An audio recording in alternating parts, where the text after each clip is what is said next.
السلام علیکم ورحمۃ اللہ وبرکاتہ۔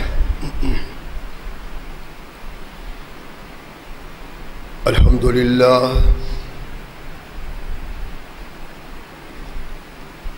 للہ نحمده ونستعینه ونستغفره ونؤمن به ونتوکل علیہ ونعوذ باللہ من شرور انفسنا ومن سیئات اعمالنا من يهده الله فلا مضل له ومن يضلل فلا هادي له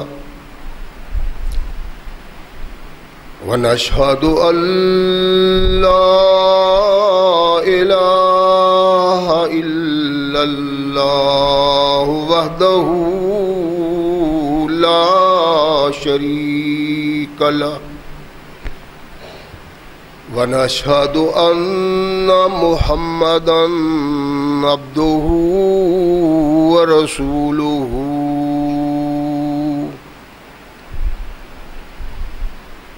أما بعد فأحسن الحديث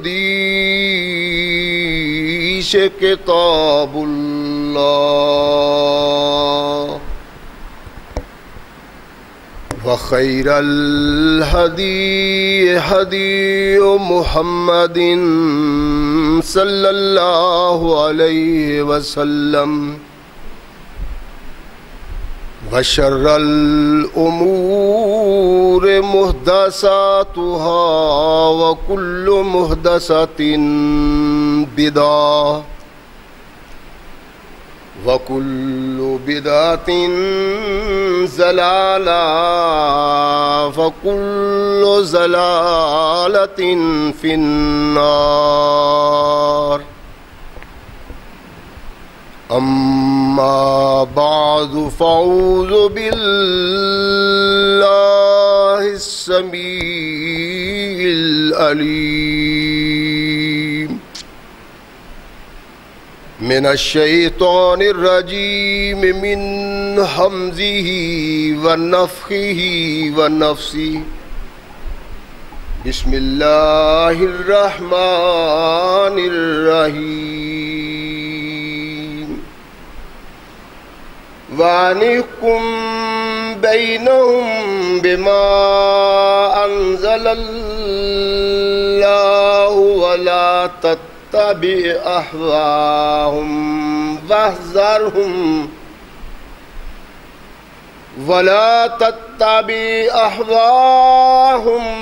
واحذرهم أن يفتنوك عن بعض ما أنزل الله إليك فإن تولوا فاعلم أنما يريد الله أن يصيبهم ببعض ذنوبهم وإن كثيرا من الناس لفاسقون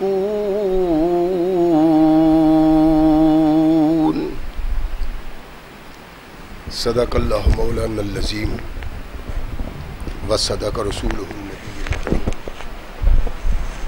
ہر قسم کی حمد و ثنا، تعریفات و توصیفات اس خالق و مالک کے لیے ہے جس نے اس ساری کائنات کو تخلیق کیا اور اس کی حسن و آبادی کے لیے حضرت انسان کو تقویٰ بنایا۔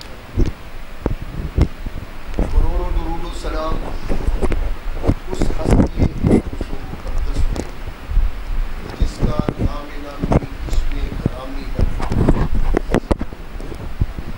لاکھوں رحمتیں ان نفوس خدا جنہوں نے سرور کائنات علیہ السلام سے اس ضابطۂ حیات کو کیا اور اس کو ہم تک پہنچانے کے لیے اپنا تن من دھن قربان کر دیا۔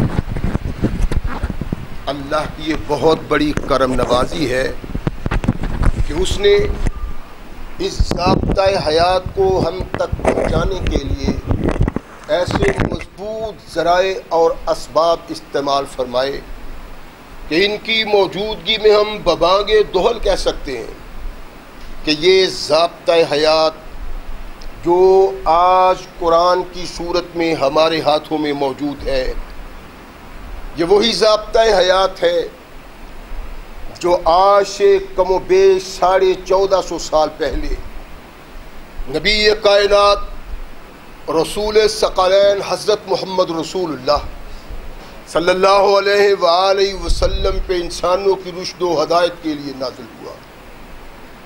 اللہ کی اس کرم نوازی پہ ہم جس قدر بھی اس کا شکریہ ادا کریں، کما حق کا ہو اس کا شکریہ ادا نہیں ہوتا، اس لیے کہ یہ ضابطۂ حیات وہ دستور المتقی ہے کہ اگر انسان اس سے تعلق پیدا کر لے تو یہ قرآن اس کی دنیاوی زندگی میں ایک عظیم انقلاب پیدا کر دیتا ہے۔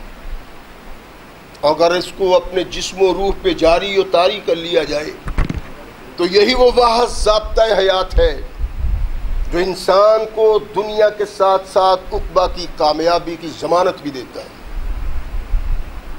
مگر سدیف ایسے ضابطۂ حیات کی موجودگی کے باوجود آج ہم تختہ عرش پہ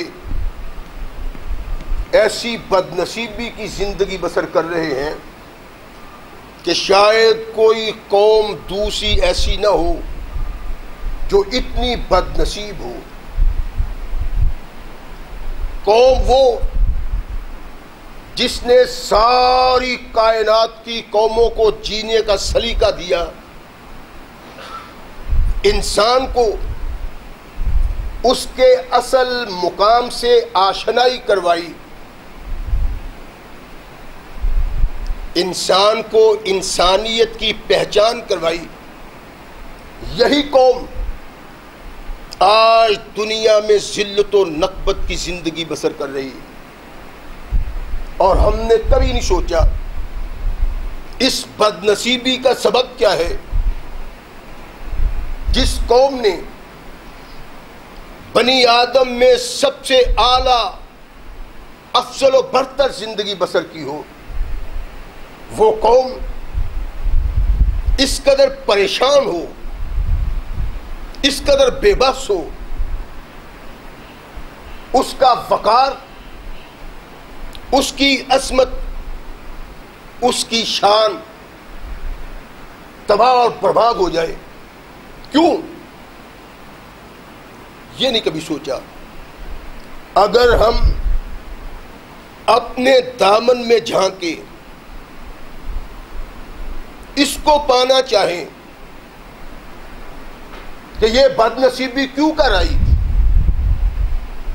اس کا سبب کیا ہے، کیوں آج ہم ان قوموں کے سامنے سر جھکا کے جی رہے ہیں جو قومیں ہمارے سامنے بیٹھنا اپنے لیے افتخار سمجھتی تھی، آج مسلمان کہلانے والا انسان ملت اسلامیہ جس قدر ذلیل و خوار ہے، اس کا اندازہ کوئی پیمانہ ایسا نہیں کہ انسان اس سے کر سکے۔ یہ بد نصیبی کس سبب ہے؟ محض قرآن سے اعراض اور محمد رسول اللہ صلی اللہ علیہ وسلم سے اعراض ہے۔ جب تک مسلمان کہلانے والوں نے اس قرآن کے ضابطۂ حیات کو اپنے سامنے رکھا، ان کی عظمت، ان کے وقار کو پیمانے سے ماپا نہیں جا سکتا تھا۔ اپنے تو اپنے لوگ بھی ان کے کردار، ان کی عظمت اور ان کے وقار کو دیکھ کے اللہ کی آواز پہ لبیک کہتے اور محمد رسول اللہ صلی اللہ علیہ وسلم کی قیادت اور سیادت کو سراہتے تھے۔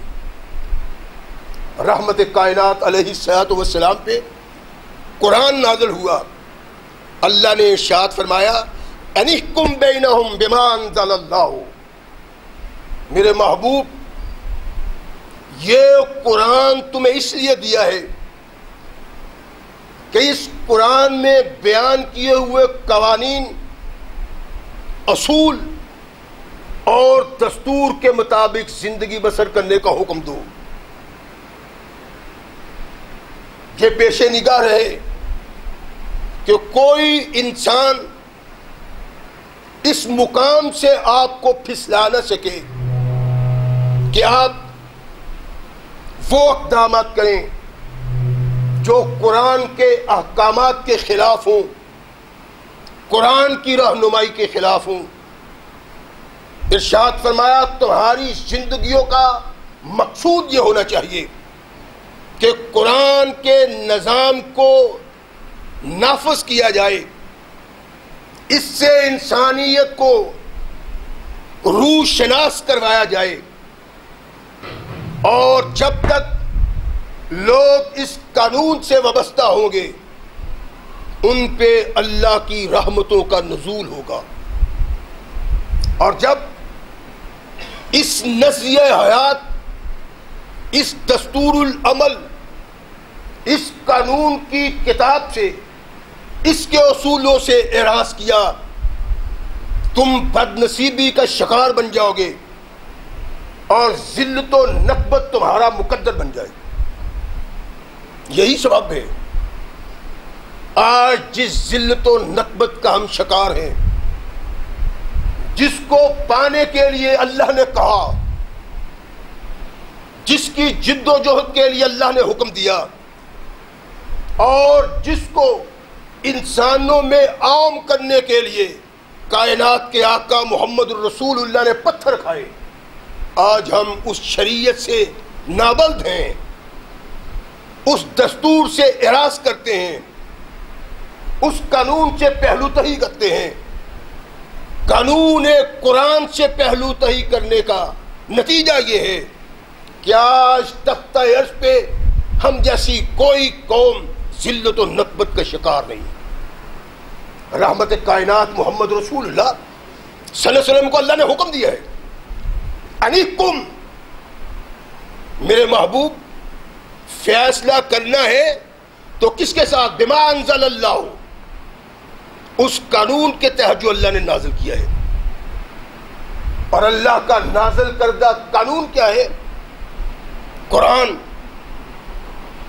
جو یہ مطالبہ کرتا ہے کہ مجھ سے تعلق رکھنے والے لوگ مجھ سے ایسی دوستی پیدا کریں، ایسا تعلق پیدا کریں، ایسا رشتہ پیدا کریں کہ میرے علاوہ ان کی نگاہ کسی پہ نہ ہو۔ مطالبہ ہے قرآن کا، قرآن کے آنے کا سبب ہے، مقصود ہے قرآن کا کہ قرآن کی تعلیم کو پیش نگاہ رکھا جائے اور ان اصول و ضوابط کے مطابق زندگی بسر کی۔ ہم نے اس کو کھو دیا ہے، اور غیر اللہ کے ترتیب دیے ہوئے دستور، غیر کے بنائے ہوئے آئین اور غیر کے بتلائے ہوئے قانون کے مطابق زندگی بسر کرنے کی جد و جہد کر رہے ہیں۔ آج ہماری بد نصیبی بے سبب نہیں، اس کا ایک سبب ہے، اور میں اگر شوق کا سامہ ہوں تو یہ روزے سیاہ خود دکھایا ہے میرے گھر کے چراغاں نے مجھے۔ آج ذلت و نکبت کا سبب قرآن سے بغاوت، محمد رسول اللہ صلی اللہ علیہ وسلم سے بغاوت، اور اس بغاوت کے سبب اس ذلت و نکبت کی زندگی کو ہم قبول کیے بیٹھے ہیں۔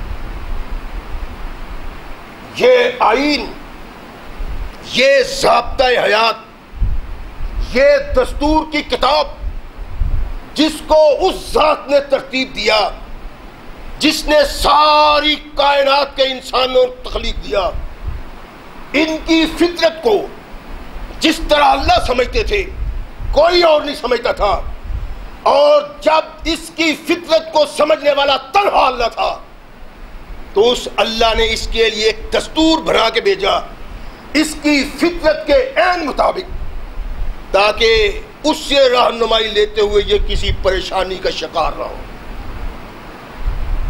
ضابطہ حیات وہ جس ضابطہ حیات کو اللہ بیان فرمائیں، قانون وہ جس قانون کو اللہ نے مترشح کیا ہو، دستور وہ جو دستور اللہ نے ترتیب دیا ہو۔ تختہ عرش پہ جتنے بھی نظام ہیں، جتنے بھی آئین ہیں، جتنے بھی قانون ہیں، ان قانون کے ترتیب دینے والے لوگوں نے اس بات کا اعلان کیا اور وہ اس بات کو تسلیم کرتے ہیں کہ آسمان سے آنے والا نظام ایسا نظام ہے کہ جس نظام پہ انگلی رکھنے کی گنجائش نہیں ہے۔ روم کا ایک بہت بڑا جمہوریت کا علم بردار، جن لوگوں نے اس نظریہ حیات کو تخلیق دیا ہے، وہ بھی یہ کہنے پہ مجبور ہے کہ اب بھی قانون ایک ہی قانون ہے۔ قرآن کو نہ ماننے والے، آسمان سے نزول پانے والی رہنمائی سے اعراض کی زندگی بسر کرنے والے، اپنی زندگی کو بسر کرنے کے لیے اپنی سوچ اور فکر کے مطابق قانون دینے والے جب قانون کی بات کرتے ہیں تو وہ مجبور ہیں۔ روم کا بہت بڑا جمہوریت کا علم بردار اپنی کتاب ریپبلک میں لکھتا ہے، کہتا ہے ایک ہی قانون ہے جو ابدی قانون ہے، اور اس میں رد و بدل کی کوئی گنجائش نہیں، اس میں تبدیلی کی کوئی گنجائش نہیں۔ اور وہ کہتا ہے کہ وہ قانون ایسا قانون ہے کہ جس کی تباہ، جس کی پیروی ہر زمانے میں، ہر انسان پہ، ہر قوم پہ لازمی ہے۔ اور جمہوریت کا علم بردار نظریہ غیر اللہ کو انسانوں میں ترویج دینے والا یہ کہنے پہ مجبور ہے کہ ایک ہی قانون ابدی قانون ہے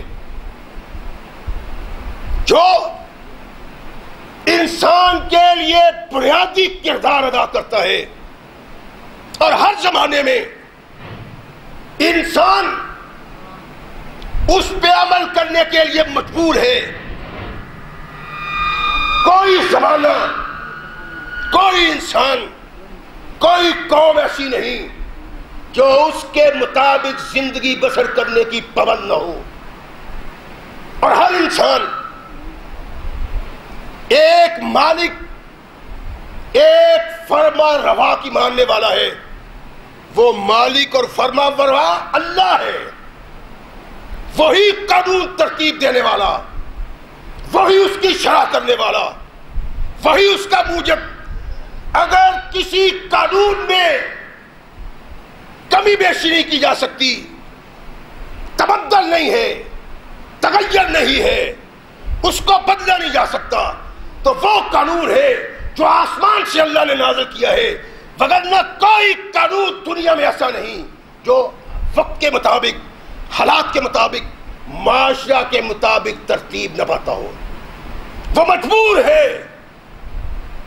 کہ حالات کے بدلتے ہوئے، اوقات کے بدلتے ہوئے، معاشرہ کے بدلتے ہوئے اس قوانین میں تبدیلی پیدا کی جائے، اس کے قوانین کو بدلا جائے۔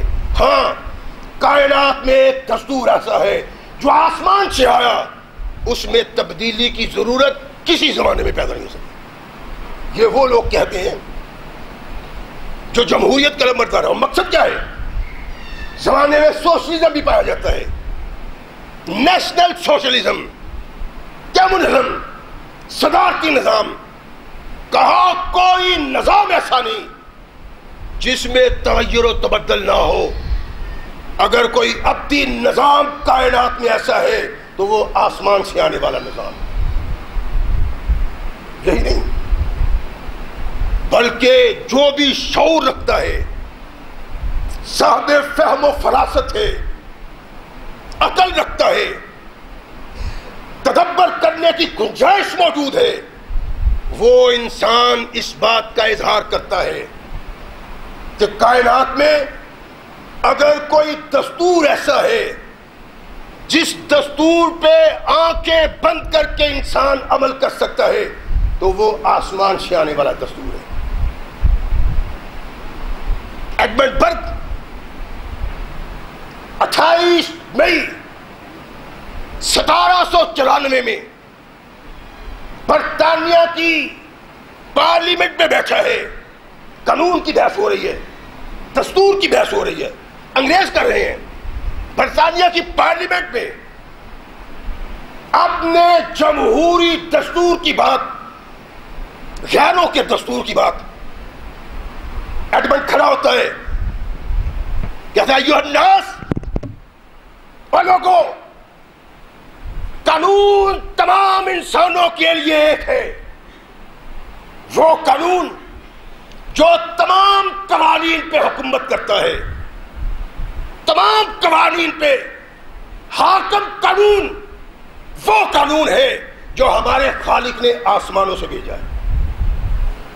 ایک باغی قرآن کا، ایک باغی دستور قرآن کا، ایک باغی آئین قرآن کا جب بھی دیانتداری سے اس بات کا اظہار کرتا ہے تو وہ کہتا ہے کسی دستور اور کسی قانون میں یہ گنجائش نہیں کہ کبھی نہ کبھی، کہیں نہ کہیں، کسی وقت میں اس پہ تغیر و تبدل کی ضرورت نہ پیش آتی ہو. ہاں، اگر کسی قانون میں تغیر و تبدل کی ضرورت نہیں، وہ آسمان سے آنے والا. اور کیا ہے آسمان سے آنے والا؟ کون سا قرآن ہے، کون سی کتاب ہے، کون سا دستور ہے جس دستور نے کامل طور پہ انسانیت کی زندگی کے ہر رخ میں اس کی رہنمائی کی ہو؟ میں ان لوگوں کی بات کرتا ہوں جو جمہوریت کے نمبردار ہیں. وہ یہ کہنے میں بات محسوس نہیں کرتے ہمارا دیا ہوا قانون، دستور جمہوریت، آئین جمہوریت ایسی طاقت نہیں رکھتا کہ انسان سمجھے اس کے نفاذ کے بعد اب انسانوں کی رہنمائی کے لیے کسی قانون کی گنجائش نہیں. جمہوریت کا نمبردار کہتے ہے اگر کائنات میں کوئی دستور غیر متبدل ہے، تغیر سے محفوظ ہے، تو وہ آسمان سے آنے والا قانون ہے. آج تک تحس پہ کوئی دستور آسمانی نہیں، کوئی آئین آسمانی نہیں، کوئی قانون آسمانی نہیں. اگر زمین پہ آج کوئی آسمانی قانون موجود ہے وہ محمد کریم کا لایا ہوا قرآن موجود. یہی نہیں ہے. قرآن کی حیثیت کیا ہے؟ یہ غیر مسلم کہتے ہیں، وہ باغی ہے اس بات سے کہ ہمارا بنایا ہوا قانون ہر زمانے میں، ہر وقت میں، ہر قوم کے لیے کارآمد ہے. کہتے نہیں، اس میں گنجائش موجود ہے.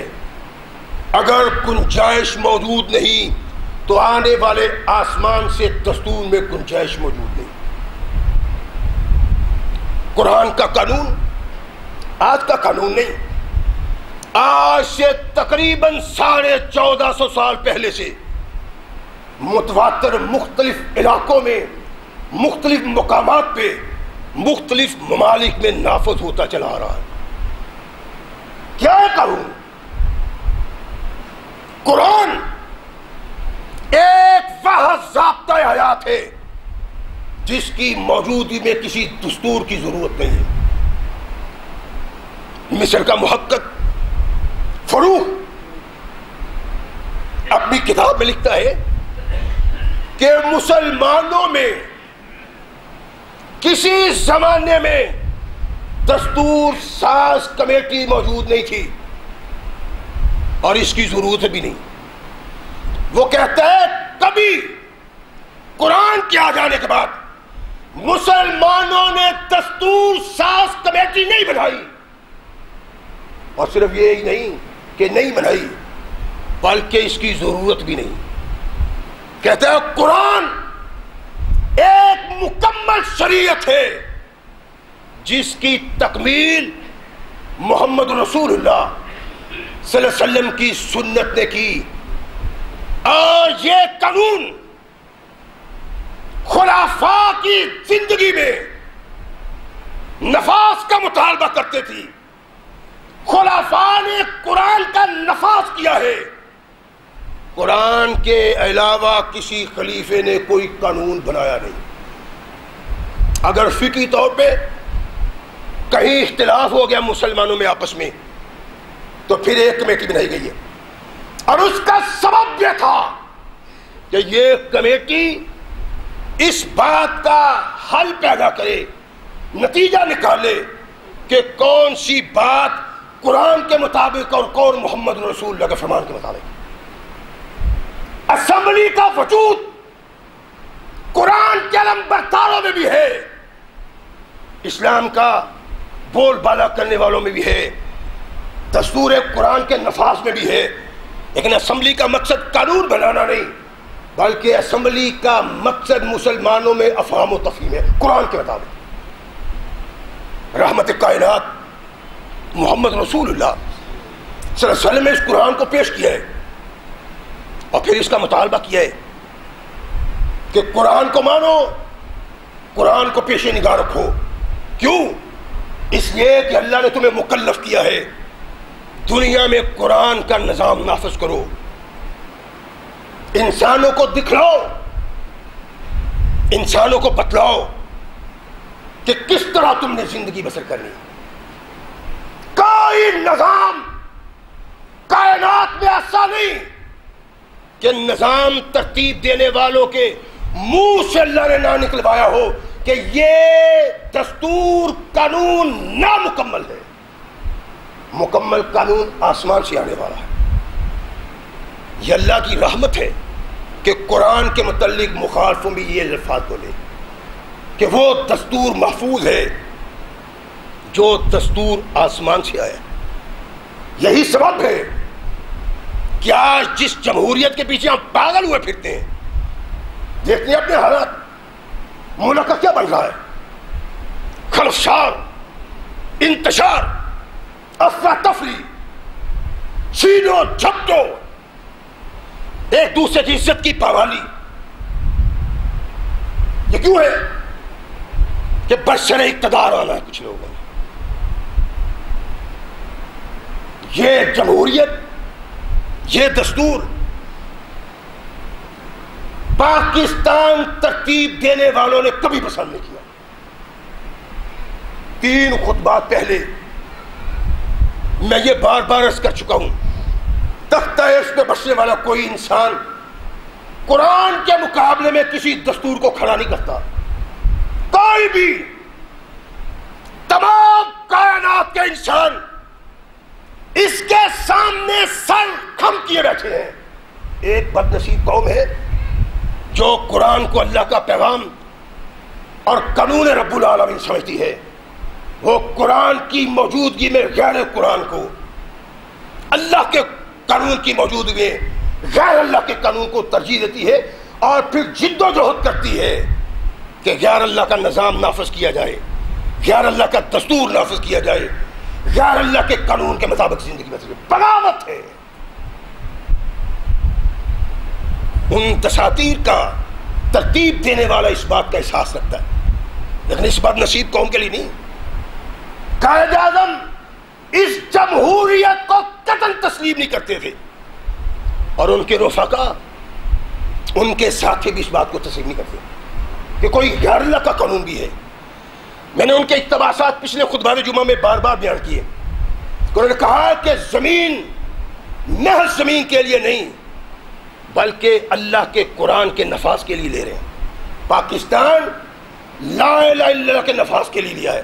اور بار بار قائد اعظم نے کہا ہے, بار بار علامہ اقبال نے کہا ہے, اور اقبال نے تو بڑے زبردست انداز میں کہا ہے, واضح امتیاز پیدا کر کے کہتا ہے تجھے اس بات کا احساس نہیں ہے یہ مسلمان اور جمہوریت کی طرف قدم بڑھانے والے قرآن کو چھوڑ کے, دستور قرآن کو چھوڑ کے جمہوریت کو پیش نہیں رکھتے ہو, اس کے مطابق زندگی بسر کرنے کا عہد کرتے ہو محض اس لیے کہ جمہوریت کو ترتیب دینے والا کافر تمہیں مجبور کرتا ہے اور تمہاری لالچی حص تمہیں اس بات پر مجبور کرتے ہیں کہ اس کی بات کو مان لو. وگرنہ قرآن کے مقابلے میں کسی دوسرے نظام کا تصور بھی کبھی نہ قائد اعظم کے ذہن میں آیا نہ اقبال کے ذہن میں آیا. وہ کہتے ہیں تمہیں اس بات کا احساس نہیں ہے کہ تم کیا سوچتے ہو اور کس طرح تمہاری نگاہ ہے, کیا دیکھتے ہو. جمہوریت کی طرف کہا مغرب کا تصور جمہوریت انسانیت کی زمین پہ کلنک کا ٹکا ہے. کیوں؟ اقبال کہتا ہے اس لیے کہ جمہوریت کا منہ تو بڑا خوبصورت ہے لیکن اس کا کردار چنگیز سے بھی تاریک تر ہے. مگر بھی جمہوریت اقبال کے نزدیک قاتل انسانیت, انسانیت کا خون پانی کی طرح بہانے والے ایک ڈاکو سے نسبت دیتے ہوئے اقبال نے کہا تھا کہ مگر بھی جمہوریت اس چنگیز خان سے زیادہ بدتر ہے. جو ظلم و ستم اس نے کیے اس سے بڑھ کے اس کے علم بردار کرتے ہیں. علامہ اقبال نے کہا ہے اور قائد اعظم کا بھی یہی خیال کہ دنیا میں کوئی قانون نہیں, ایک قرآن کا قانون ہے جس قانون کے لیے اللہ سے پاکستان کو مانگا اور پھر لوگوں سے آواز دے کے کہا آؤ قرآن کے قانون اور دستور کو آزمائیں.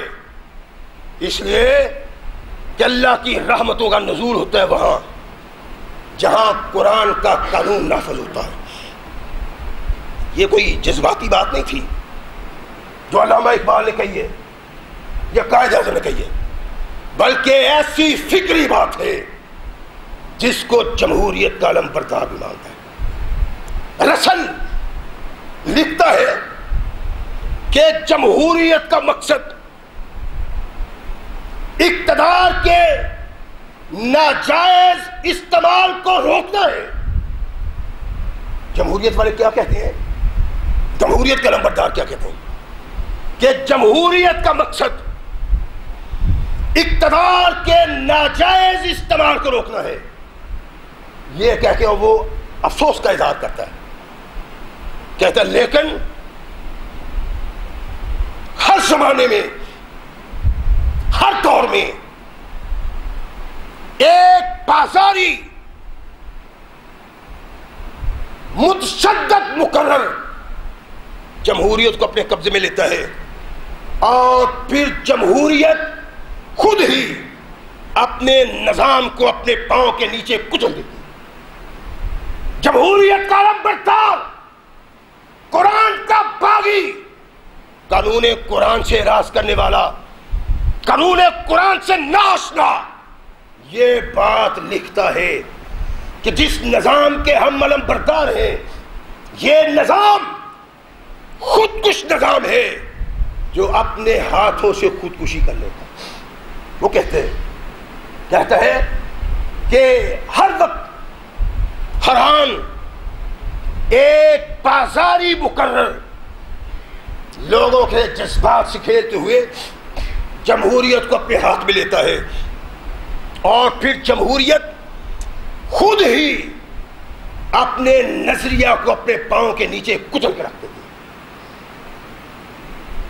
یہ رسل کہتا ہے یورپ کا بہت بڑا محقق، تو پھر وہ نظام ہے جس نظام کے مطابق انسان کو زندگی بسر کرنی چاہیے، اور انسان یہ سمجھتا ہے کہ اس نظام کے تحت میں زندگی بسر کروں گا تو زمانے میں کامیاب زندگی بسر کر سکوں گا، سب افتخار زندگی ہوگی، پرامن زندگی ہوگی،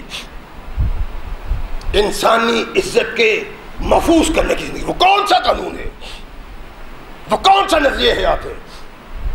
باقی دستور اور باقی قانون ان کے بنانے والوں نے کہا ہے کہ یہ قانون اس قابل نہیں ہے کہ ان کو ابدی قانون کہا جائے، گنجائش رہتی ہے ان کی اصلاح کی، تغیر و تبدل کی۔ کبھی یہ قانون تغیر و تبدل سے ماورا نہیں، اور تغیر و تبدل سے ماورا صرف آسمان سے آنے والا قانون ہے۔ آج تک تیش پہ قرآن کے علاوہ کوئی دستور ایسا نہیں جو آسمان سے آیا ہو اور حرف بحرف محفوظ ہو۔ یہ قرآن کا قانون ہے۔ کون لوگ ہیں جو زمانے میں وہ قانون نافذ کریں، ایسا کردار لوگوں کے سامنے پیش کریں کہ جن کے کردار پہ ناز کیا جا سکے، جو انسانیت کے لیے افتخار کا سبب ہو، انسانیت کے لیے امن کا سبب ہو، انسانیت کے لیے سکون کا سبب۔ کون سا قانون ہے، کون سا آئین ہے؟ وہ آئین جس نے انسان کو زندگی کا سلیقہ دیا اس بنا پہ کہ اس کے دل میں اللہ کا خوف پیدا کیا۔ جس کے دل میں اللہ کا خوف نہیں وہ زمین پہ امن سکون پیدا نہیں کر سکتا۔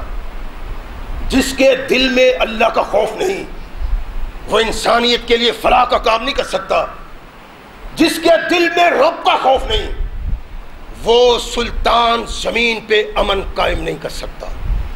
ایک قانون جو زمین پہ امن پیدا کرتا ہے، انسان کی فلاح کا ضامن ہے، انسان کو عظمت و افتخار سے نوازتا ہے، وہ اللہ کے قرآن کا قانون اور محمد رسول اللہ کی سنت کا قانون۔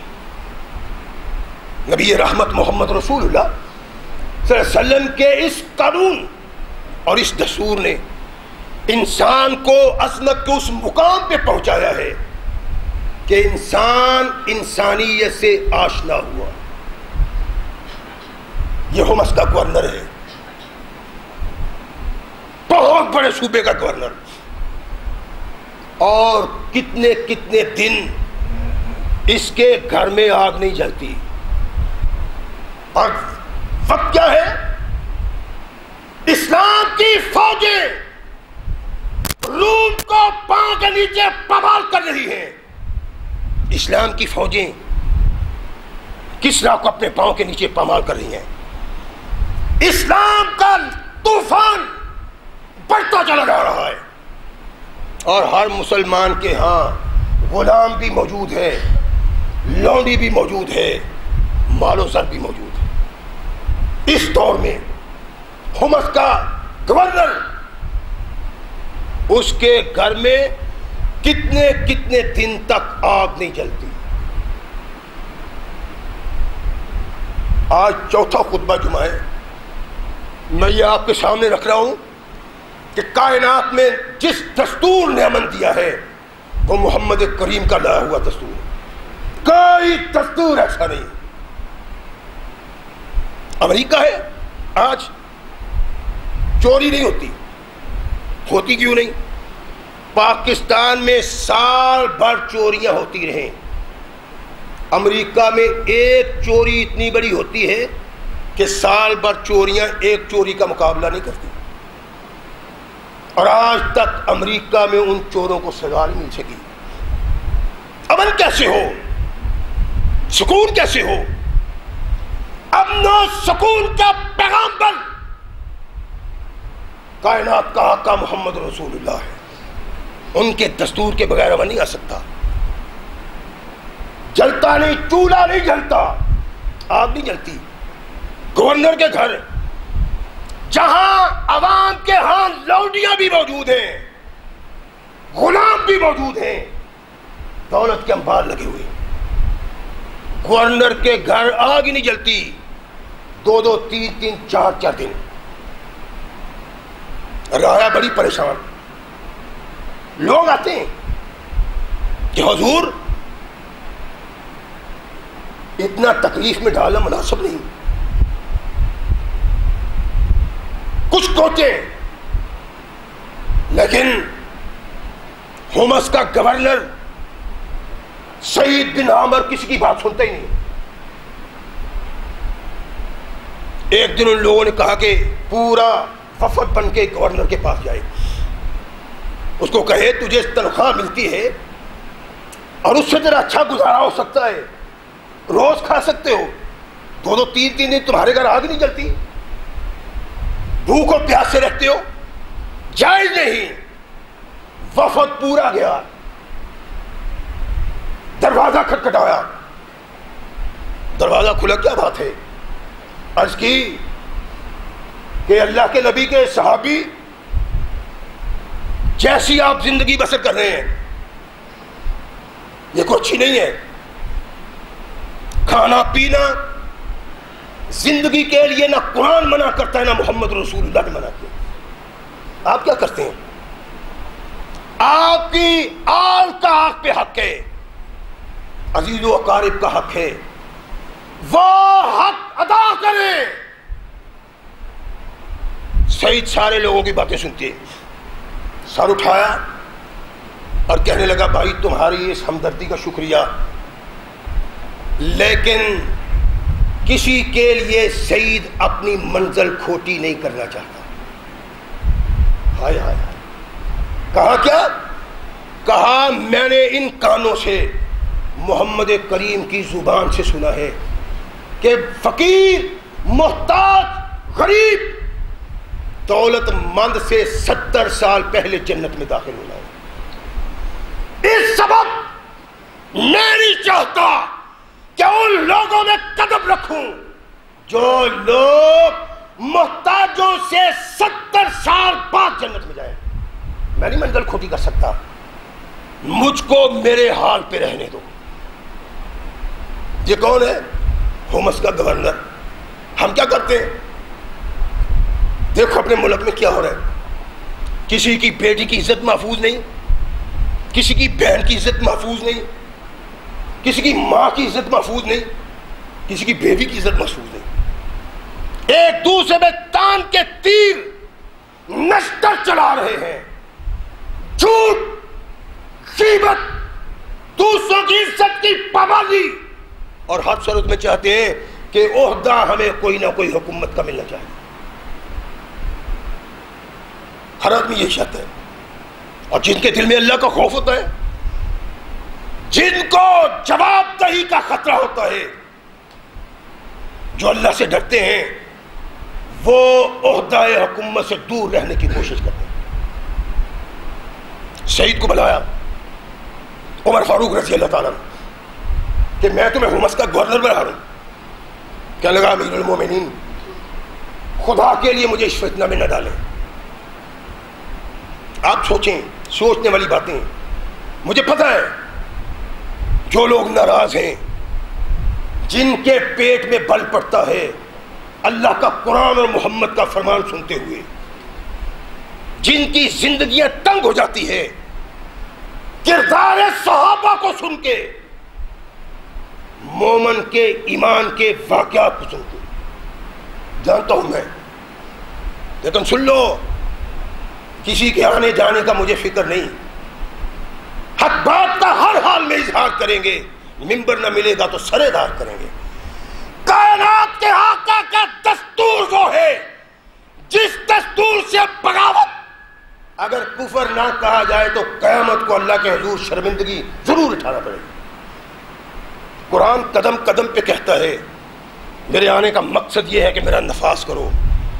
زمین رب کی، قانون رب کا، جو اس سے بغاوت کرتا ہے اللہ کو جواب دے گا۔ میں تو اس لیے کہتا ہوں اپنی عاقبت کو بچاؤ، نہ صحیح حق سن تو لو، بغاوت ہے یہ سب جو آج پاکستان میں ہو رہا ہے۔ ریس کیا نا پہلے کہ جمہوریت کو تخلیق دینے والے اس بات کا ببانگ دوہل اعلان کرتے ہیں کہ ہر وقت میں، ہر دور میں جمہوریت میں تغیر و تبدل کی ضرورت ہے، اور وہی کہتے ہیں اگر کسی نظام میں تبدیلی نہیں آ سکتی وہ آسمان سے آنے والا نظام ہے۔ پر کس کا ہے آپ کو؟ ان کی کتابوں کا نام لے کے آتے ہیں، وہ کہتے ہیں۔ اس کے باوجود اگر کوئی مسلمان نہیں سمجھتا تو میں یہ نہیں تمہیں کہتا کہ تم باغی ہو گئے اسلام کے، تم نے کفر کا ارتکاب کیا ہے، یہ ضرور کہوں گا اپنی دنیا کے لیے اپنی عاقبت کو قربان نہ کرو۔ اللہ کہتا ہے قرآن کے نظام کے نفاذ کی جد و جہد کرو۔ جو قرآن کے نظام کی نفاذ کی جد و جہد کو چھوڑ کے غیر اللہ کے نظام کے نفاذ کے لیے جد و جہد کرتے ہیں وہ خود سوچ لیں انجام کیا ہے۔ شہید گورنری قبول کرو، امیر المومنین مجھے اس بات سے معاف رکھیں، ارشاد فرمایا کرنا پڑے گی۔ تم لوگوں نے خلافت کا بوجھ میرے سر پہ رکھ دیا ہے اور خود بری ہو کے بیٹھنا چاہتے ہو، میری مدد کرو۔ مجھے ایسے افراد کی ضرورت ہے جن کے دل میں اللہ کا خوف ہو اور انسانیت کے لیے محبت ہو، ایسے لوگوں کی ضرورت ہے۔ یہ محمد رسول اللہ کا پیغام ہے، اس پیغام کو اپنے کردار سے بیان کرنا۔ سعید نے قبول کر لیا، اور حال کیا ہے؟ تنخواہ ملتی ہے، اپنی بیوی بچوں کے لیے خرچہ رکھ لیتے، باقی اپنی تنخواہ حمص کے غریبوں، مسکینوں، یتیموں میں تقسیم کر دیتے، بڑی قسم پرسی کی زندگی بسر کریں۔ امیر المومنین شام آئے، فاروق اعظم رضی اللہ تعالیٰ شام آئے، حمص بھی آئے، حمص کے بڑے بڑے لوگوں کو اکٹھا کیا اور ارشاد فرمایا کہ حمص کے غربا، مساکین، محتاجوں کے ناموں کی فہرست لکھ کے مجھے بھیجو۔ یہ سونے والے بھائیوں کو ذرا اٹھا دو، سن لو قرآن کا پیغام، دستور قرآن، اسلام کا قائد، اسلام کا لیڈر کس طرح کی زندگی بسر کرتا ہے۔ اپنی تنخواہ لوگوں میں تقسیم کر دیتے۔ امیر المومنین فاروق اعظم نے پیغام بھیجا کہ غریبوں، مسکینوں، محتاجوں کے نام لکھ کے بھیجو۔ حمص کے علاقے کے محتاجوں، غریبوں کے نام امیر المومنین کے پاس پہنچتے، فرشت کو آپ نے سامنے رکھا، سب سے پہلا نمبر ایک محتاج کا تھا، اس محتاج کا نام تھا سعید بن عامر۔ امیر المومن نے دیکھا، پریشان ہو گئے، آنے والوں کو پوچھا یہ سعید بن عامر کون ہے؟ کہنے لگے ہمارا امیر، حمص کا گورنر۔ فرمایا یہ تو تنخواہ لیتا ہے، گورنمنٹ سے تنخواہ لینے والے کا نام اس فہرست میں جس میں محتاجوں کے نام ہیں، غرباء کے نام ہیں، فقراء کے نام ہیں، یتیموں کے نام ہیں۔ کہنے لگے امیر المومنین سعید بن عامر کو جو تنخواہ ملتی ہے حکومت کی طرف سے، معمولی سا خرچہ اپنے پاس رکھ کے اپنے سے زیادہ پریشان محتاج لوگوں میں اپنی تنخواہ تقسیم کر دیتے۔ فاروق اعظم نے سنا، آنکھوں سے آنسو گرتے، چند لمحے جھکے رہے، سر اٹھایا، پیغمبر کو کہا یہ 1000 دینار سعید کے پاس لے جاؤ، اس کو کہو کہ امیر المومنین کہتے ہیں یہ اپنی ذات کے لیے خرچ کر لے۔ اخبارات تو آپ بھی پڑھتے ہیں نا، تقابلی جائزہ لیں۔ اللہ کی قسم میں نہیں چاہتا کہ کوئی آدمی میری بات ہی مانے، میں صرف یہ چاہتا ہوں کہ کچھ نہیں میری سن تو لو، نہ مانو تمہاری مرضی ہے، لیکن سنو تو ہی۔ اسلام کیا ہے، دستور قرآن کیا ہے، دستور مصطفیٰ اور نظام مصطفیٰ کیا ہے، یہ بتانا چاہتا ہوں آپ کو۔ 1000 دینار پہنچتا ہے گورنر کے پاس، اور حمص کا گورنر ہے، تھیلی بھی اور عمر فاروق کا سلام بھی کہا، پیغام بھی دیا۔ گورنر اپنے گھر میں بیٹھا ہوا ہے، زور سے کہتا ہے انا للہ و انا الیہ راجعون، انا للہ و انا الیہ راجعون کی آواز بیوی کی کانوں میں پڑی، بھاگم بھاگ آئی، شاید امیر المومنین بیمار ہوں گے۔ کہنے لگی میرے سرتاج، کیا امیر المومنین فوت ہو گئے؟ کہنے لگے نہیں، اس سے بھی بڑا کام ہو گیا،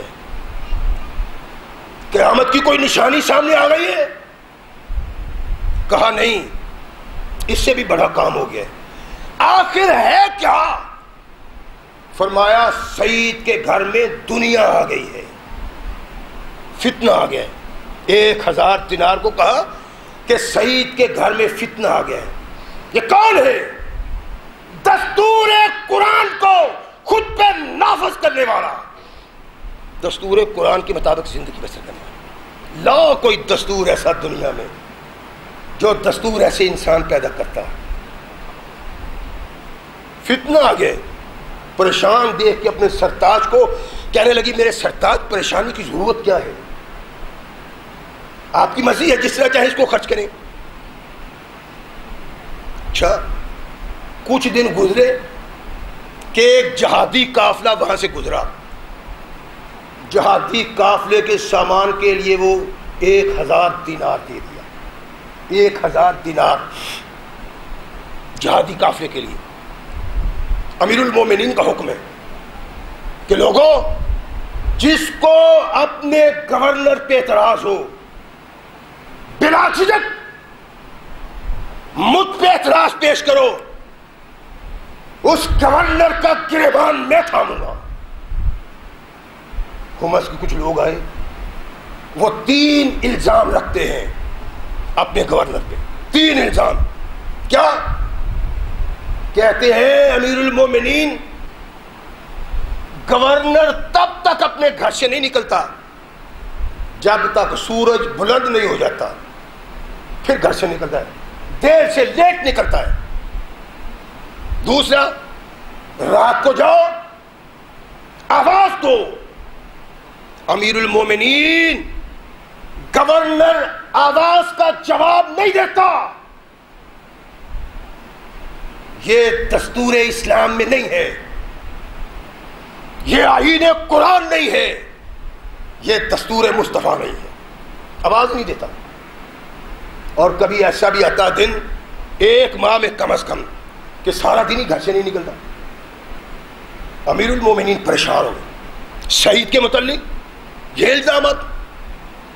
لیکن امیر المومنین وہ ہے جس کو کائنات میں کسی کی پرواہ نہیں۔ سعید کو پیغام بھیجا کہ آؤ دارالخلافہ۔ دارالخلافہ آئے، بیٹھے ہیں، حمص کے لوگوں کو کہا کہ اپنے اعتراضات بیان کرو کہ جناب یہ بہت دن گئے باہر آتے اور رات کو جاؤ آواز کا جواب ہی نہیں دیتے۔ کبھی ایسا بھی ہوتا ہے کہ سارا دن باہر نہیں نکلتے۔ عمر فاروق نے سعید بن عمر کی طرف دیکھا، اپنے گورنر کی طرف، فرمایا سعید اس کا جواب دو، ہے تمہارے پاس تو؟ کہنے لگا امیر المومنین، میرا دل تو نہیں چاہتا تھا کہ اس کا جواب دیتا، لیکن کاش یہ مجبوری سعید کو پیش نہ آتی۔ کہ میں اس کا جواب دیتا. سب لوگوں کی نگاہیں جھکائی ہوئی ہیں. فاروق کی قہرناک نگاہ اپنے گورنر کے چہرے پہ گڑی ہوئی ہے. بتاؤ. کہا امیر المومنین صبح باہر نکلنے کے لیے دیر اس لیے ہو جاتی ہے کہ میری بیوی اس قابل نہیں ہے کہ وہ یہ سارے کام کر سکے. پہلے آٹا گوندتا ہوں، پھر خمیر اٹھنے کا انتظار کرتا ہوں، پھر روٹی پکاتا ہوں، کھاتا ہوں، منہ ہاتھ دھو کے انسانوں کی خدمت کے لیے باہر نکلتا ہوں، اس لیے دیر ہو جاتی ہے. انسانیت پشیمان ہے. وفد حمص نگاہیں جھکائے ہوئے ہیں.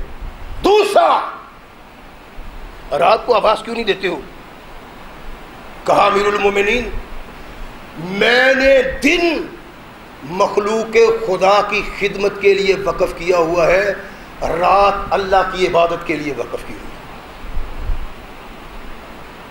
امیر المومنین کی نگاہیں بھی جھک گئی.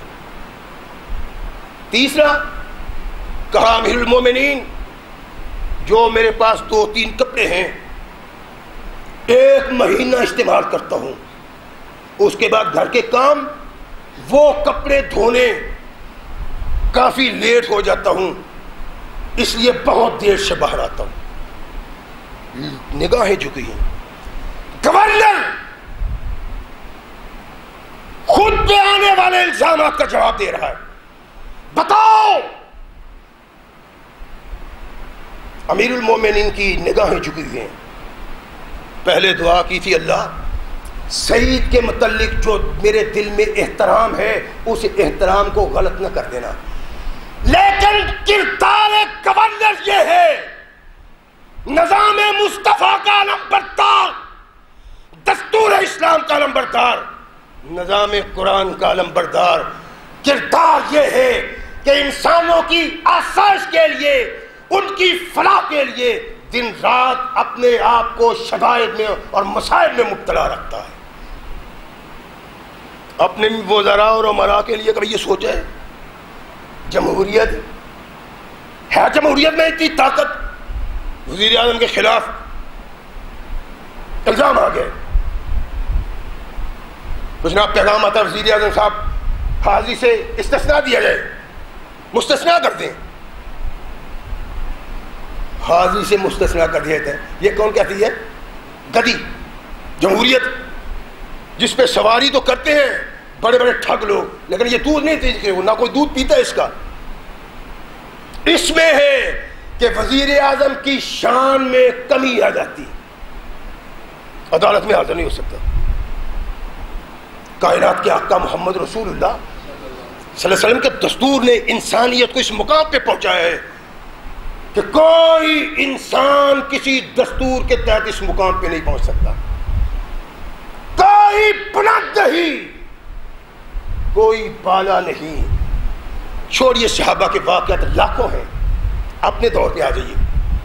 ہندو پاک میں جب مسلمانوں کی حکومت تھی، ہندو پاک میں انگریز سے پہلے بادشاہ صاحب محمد تغلق، اور یہ ہندوستانی تاریخ میں چیز موجود ہے. دربار لگا ہوا ہے، قاضی بیٹھا ہوا ہے.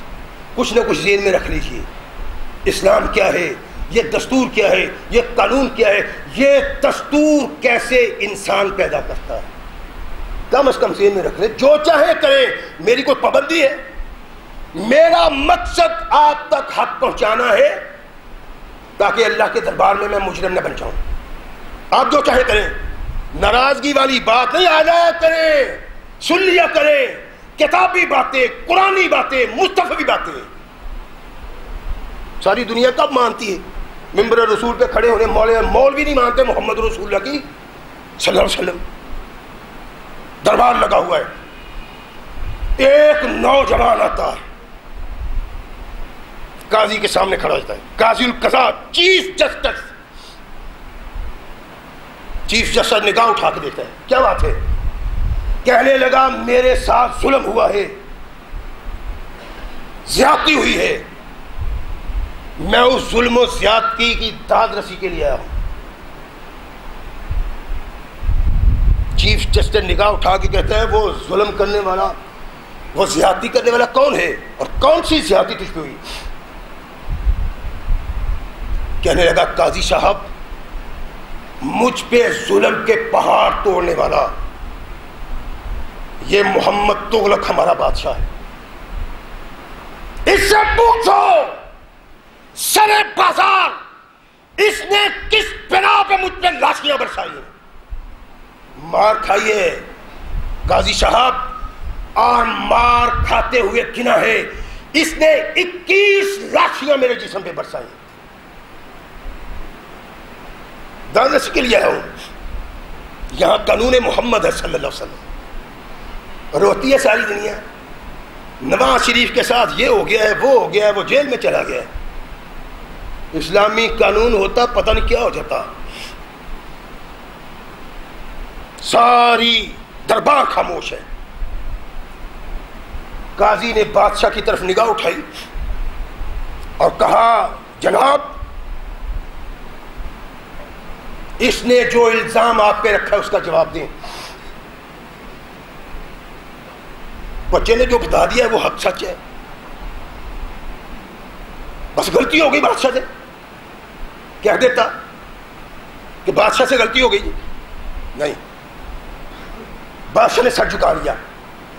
قاضی کی آواز گونجتی ہے دربار بادشاہ میں کہ آپ نے اس بچے سے زیادتی کی ہے، اس لیے انصاف کا تقاضا یہ ہے کہ آپ کو سزا دوں، جتنی لاٹھیاں آپ نے اس بچے پہ برسائی ہیں اتنی لاٹھیاں سکھائیں۔ اٹھاؤ تاریخ ہندوستان۔ بادشاہ تخت سے اترا، میدان میں کھڑا ہو گیا، مارو۔ وہ لاٹھی ہاتھ میں پکڑتا ہے اور بادشاہ پہ لاٹھیوں کی بارش ہو جاتی۔ تاریخ میں ہے کہ اس کا کلا بھی گر گیا، گھڑی تڑپتا ہے بادشاہ لاٹھیاں پڑنے سے، اور ساتھ کہتا ہے اتنی زور سے مارو جتنی زور سے میں نے تمہیں ماری ہے۔ آج تیری لاٹھیاں کھا سکتا ہوں، کل قیامت کو کیا جواب دوں گا اپنے۔ دستور ہے، آئین ہے، قانون ہے، تم جمہوریت کو روتے ہو جس کے پلے کچھ نہیں، جس کو تکلیف دینے والے بنانے والے کہتے ہیں اس کے پلے کچھ نہیں، یہ اپنے پاؤں پہ خود کڑھاڑا مارتی ہے، خودکشی کرتی ہے جمہوریت۔ اور چشم فلک نے دیکھا لاٹھیاں کھانے والا مسلمانوں کا بادشاہ ہے اور لاٹھیاں مارنے والا ایک ہندو کا بیٹا ہے۔ لاؤ کوئی دستور ایسا کائنات میں جو دستور محمد رسول اللہ نے۔ اللہ کے نبی نے کہا، میرا اللہ کہتا ہے دستور قرآن کے لیے، نظام مصطفیٰ کے لیے محنت کرو، مشقت کرو، اس کے لیے تگ و دو کرو۔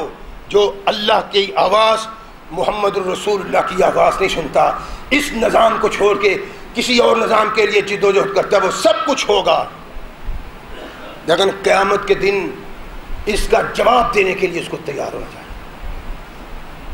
اس لیے کہا کرتا ہوں کہ صرف قرآن کے نظام کے لیے جد و جہد کی ضرورت ہے، اس کے علاوہ کسی نظام کے لیے نہیں۔ ووٹ کام کی نہیں، اللہ رسول کی امانت ہے۔ جب کوئی یہ نظریہ لے کے نکلے گا کہ دو نظام مصطفیٰ کو ووٹ، ہم نے اپنا ووٹ محفوظ کیا ہوا ہے، اس کے دامن میں اپنا ووٹ رکھ دینے کو مصطفیٰ کے نظام کی بات کریں، دوسرے کے لیے نہیں۔ خطرہ ہے، خوف ہے، قیامت کے دن اللہ کو کیا جواب دیں گے، یہ سوچنا ہے، اس فکر کو پیش نگاہ جو چاہیں کریں، لیکن یہ یاد رکھیں کہ اللہ نے قرآن اس لیے بھیجا ہے کہ اس کا نفاذ کیا جائے۔ قرآن مطالبہ کرتا ہے میرا نفاذ کرو۔ اگر ہم قرآن کا نہیں غیر قرآن کا کرتے ہیں، شریع مصطفیٰ کا نہیں غیر کے قانون کا کرتے ہیں، تو کیا خیال ہے آپ کا؟ جواب دہی نہیں ہوگی۔ سوچیں، اللہ ہمیں سوچنے کی توفیق دے اور کما حق مسلمان بننے کی توفیق عطا فرمائے۔ وآخر دعوانا الحمدللہ رب العالمین۔